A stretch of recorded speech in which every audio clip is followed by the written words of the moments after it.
السلام علیکم ورحمۃ اللہ نحمدہ ونصلی ونسلم علی رسولہ الکریم اما بعد۔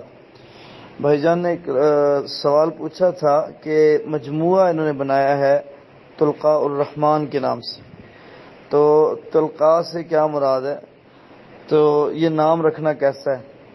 بھائی کوئی حرج والی بات نہیں ہے۔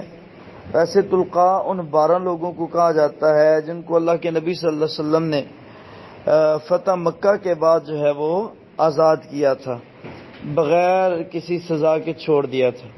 ان میں 3 بڑے معروف جو صحابہ کرام ہیں وہ سفیان بن امیہ ہے اور امیر معاویہ بن ابو سفیان ہے، اور اسی طرح جو ہے وہ اکرمہ بن ابی جہل ہیں۔ تو یہ ٹوٹل 12 لوگ تھے جن کو اللہ کے نبی صلی اللہ علیہ وسلم نے چھوڑ دیا تھا۔ طلقاء کا لفظی مطلب ہوتا ہے قیدی کو آزاد کر دینا، چھوڑ دینا، بغیر کسی ہرجانے کے، معاوضے کے، سزا کے اس کو رہا کر دینا۔ تو طلفاء الرحمان ویسے تو بظاہر تو اس میں کوئی حرج والی بات نہیں ہے، جیسے اکثر لوگ اپنے آپ کو مومن کہتے ہیں، ٹھیک ہے، حافظ کہتے ہیں، ٹھیک ہے، ان کو مکمل قرآن یاد نہیں ہوتا، وہ حافظ کہتے ہیں۔ وہ مومن جو ایمان کی ان کی کیفیت پوری سوری ہوتی ہے لیکن اپنے آپ کو مومن کہہ رہے ہوتے ہیں، ٹھیک ہے۔